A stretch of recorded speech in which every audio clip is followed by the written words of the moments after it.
ही story माझ्या चुलत काकाची आहे. त्याने एका रात्री आमच्या घरी येऊन माझ्या आणि आईच्या मध्ये झोपला. आमच्या दोघांमध्ये झोपून नंतर त्याने जे काही केलं ते आपण पुढे ऐकूया. नमस्कार मित्रांनो, माझं नाव वैशाली. मी आताच कुठे वयात आली होती. माझा एक लहान भाऊ होता. माझ्या पप्पांना पिण्याची सवय होती. आम्ही एका छोट्याशा खेड्यागावात राहत होतो. मोजून तिथे 50 घरांची वस्ती होती. सगळ्यांच्या घरांच्या आजूबाजूला थोडा थोडा अंतर होता. त्यामुळे कुणाच्या घरी कोण येतंय हे कुणाला दिसायचं नाही. माझे वडील महिन्यातून 5 दिवस आमच्या जवळ राहायचा आणि 25 दिवस शहरामध्ये राहायचा. माझे वडील शहरामधून पैसे कमवून आणायचे आणि घरी आल्यावर त्या पैशाने पिऊन मजा करायचा. पैसे संपले की परत शहरात जायचा. घरात घर खर्च करायलाही पुरेसे पैसे देत नव्हता. आई शेतात काम करून घर चालवायची. माझे वडील शहरात गेले की 5-6 दिवसानंतर माझा चुलत काका आमच्या घरी रात्री यायचा आणि सकाळी निघून जायचा. एके दिवशी दुपारी आला. त्या दिवशी आई घरीच होती. आई जेवण बनवत होती आणि काका आईजवळ जाऊन उभा राहिला. आम्ही दोघेही पुढच्या रूममध्ये अभ्यास करत होतो. माझं थोडं थोडं लक्ष त्यांच्याकडे पण राहायचं. काका आईच्या एकदम जवळ बसले होते. आई त्यांच्या समोर रडत होती. यावेळेस पप्पांनी सगळे पैसे खर्च करून दिले होते. आईला वापरायला थोडे पण पैसे दिले नव्हते.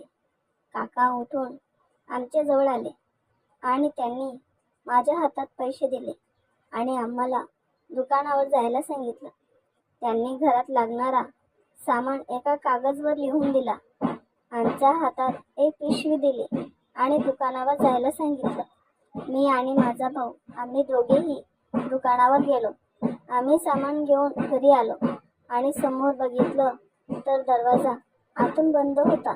बाहेर दोघांचे चप्पल पडले होते.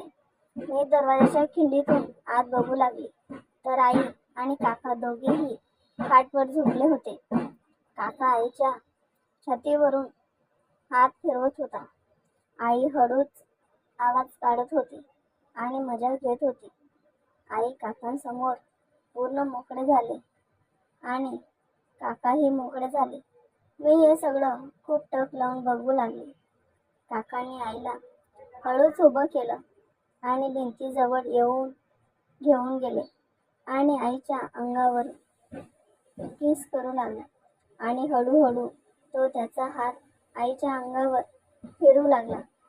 आईचा गुलाबी बदाम ओला झाला आणि काकांचा बाबूही मोठा झाला होता. काकांनी त्याचा बाबू आईच्या बदामावर ठेवला आणि एक जोराचा धक्का दिला. आईच्या तोंडातून आवाज निघाला. मी थोड्या वेळ तशीच उभी राहिली आणि हे सगळं खूप लक्ष देऊन बघत होते. नंतर आईला मजा येऊ लागली. ती हळूहळू आवाज काढत होते आणि खूप मजा घेत होती. आई मध्ये मध्ये काकांच्या गालावर किस करत होती. त्यांचं कंबर खूप जोरात हालत होतं. मध्येच आई बोलू लागली, पटकन करा, मुले येऊन जातील, पटकन आपलं काम उरकावा. मग काकांचं कमर अजून जोर जोरात हलू लागलं. काकांचा बाबूच्या तोंडातून पिचकाऱ्या निघाल्या आणि आईच्या बदामावर उडल्या. दोघेही एकदम शांत झाले. पण इकडं माझा बदाम मधून चीक बाहेर निघू लागलं. पण मी काय करू? बाजूमध्ये लहान भाऊ होता. आता मी दरवाजाची कडी वाजवली. त्यांनी दोघांनी पटकन आपले कपडे घातले आणि आईने दरवाजा उघडवला. तेवढ्यात काका बोलू लागले, सामान सगळं आला ना? मी होकारार्थी मान हलवली. मला काका आणि आई समोर बघताना खूप कसं तरी होत होतं. माझ्या अंगातही आग लागली होती. पण मग मी काय करू? तेवढ्यात काका आईला बोलू लागले, बरं मी जातो, जमलं तर उद्या संध्याकाळी ये. असं बोलून काकांनी आमच्या दोघांच्या हातात 100-100 रुपये दिले आणि निघून गेले. तो दिवस तर निघून गेला. दुसऱ्या दिवशी संध्याकाळी काका येणार आहेत आणि परत असं काही होईल हे बघण्याची माझी उत्सुकता वाढू लागली. आणि मग दुसऱ्या दिवशी संध्याकाळी आईने जेवण बनवलं.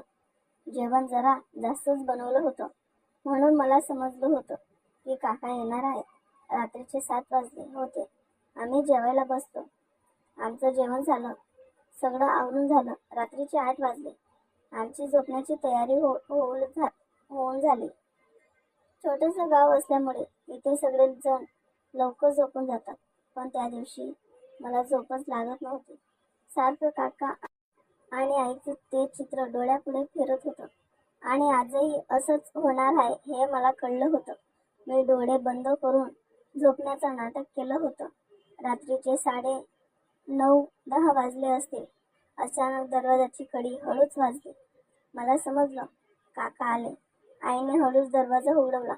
मी हळूच गोधडी बाजूला केली आणि बघितलं तर काका आले होते.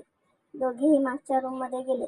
आईने जेवण दिलं, काकाने जेवण केलं आणि मग आई माझ्या बाजूला येऊन झोपली. आईच्या एका बाजूला माझा लहान भाऊ होता आणि दुसऱ्या बाजूला मी झोपले होते. आई आमच्या दोघांमध्ये झोपायची. काकाला झोपण्यासाठी खाट होती. आम्ही सगळे रोज खाली झोपायचो. काका खाटवर जाऊन झोपले. थोडा वेळ झाला. घरातला दिवा बंद झाला. घरात अंधार झाला. खिडकीमधून थोडा प्रकाश येत होता, त्यामुळे थोडं तर दिसत होतं. काकाने पांढरशुभ्र कपडे घातले होते. ते खाटवरून उठले आणि हळूच त्यांनी मला बाजूला केलं आणि ते माझ्या आणि आईच्या मध्ये झोपले. आई हळूहळू बोलू लागली, मुलं जागी असतील, एवढ्यात नका करा. तेवढ्यात काका बोलू लागले, एवढा वेळ कुठे जागे असतील, सगळे झोपले आहेत. काकांनी हळूहळू त्यांचे आणि आईचे कपडे बाजूला केले. माझ्या अंगात जाम आग लागू लागली. मला पण काम करायचं होतं. काकांच्या आणि आईच्या दोघांचा श्वास मला स्पष्टपणे जाणवत होता. काका आईच्या वरती आले होते आणि त्यांनी आपलं काम चालू केलं. इकडे माझ्या मधामाचा चीक वाहू लागला. मध्ये मध्ये काकांचा स्पर्श मला लागत होता. मी हळूहळू त्यांच्या अगदी जवळ सरकू लागली. काकांचं काम चालू असताना त्यांचा हात माझ्या अंगावर आला, पण मी तशीच शांततेत पडलेली होती. नंतर त्यांचं काम संपलं आणि मी थोडी सरकली. काका आमच्या दोघांच्या मध्ये झोपले. थोडा वेळ ते एकमेकांसमोर तोंड करून झोपले होते. नंतर आईने काकांकडे पाठ केली आणि काकांनी आईकडे पाठ केले. काका आता अगदी माझ्यासमोर होते. मी हळूच त्यांच्या गोधडीत शिरले आणि त्यांच्या अंगावर हात ठेवला. नंतर मी थोडा वेळ शांततेत तशीच झोपली. आता काका भर झोपेमध्ये आले होते, पण मला इकडे झोपच लागत नव्हती. मी हळूहळू काकांचा हात माझ्या अंगावर ठेवला. काकांच्या हातांचा स्पर्श मला खूप भारी वाटला.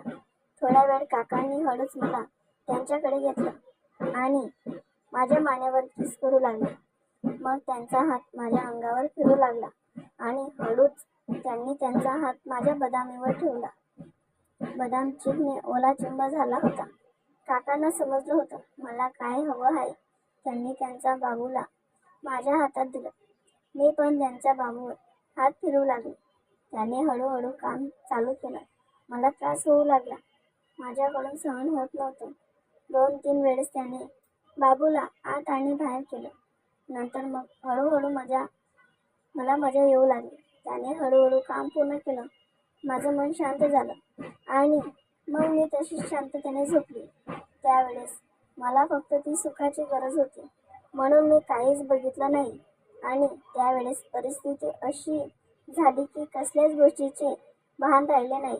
नात्यांची, ना वेळेची आणि ना जागेची. सकाळी उठल्यानंतर दोघेही एकमेकांच्या समोरही बघत नव्हतो. काका तिथून पटकन निघून गेले, पण मला खूप भारी वाटलं होतं. पण ते माझे काका लागत होते. मी चुकीचे केले होते. थोडं दुःखही झालं, पण मला खूप आनंद झाला होता. ती माझी पहिली वेळ होती. मित्रांनो, ही तर एक काल्पनिक स्टोरी आहे. ही स्टोरी मध्ये कुणाचं मन दुखवायचं किंवा कुणाच्या भावना दुखवायचा अजिबात हेतू नाही आहे. मित्रांनो, स्टोरी कशी वाटली मला कमेंट करून नक्की सांगा आणि माझ्या चॅनलवर नवीन असाल तर प्लीज चॅनलला सबस्क्राईब करा. भेटूया पुढच्या अशाच नवीन रोमॅन्टिक व्हिडिओमध्ये. तोपर्यंत स्वतःची काळजी घ्या.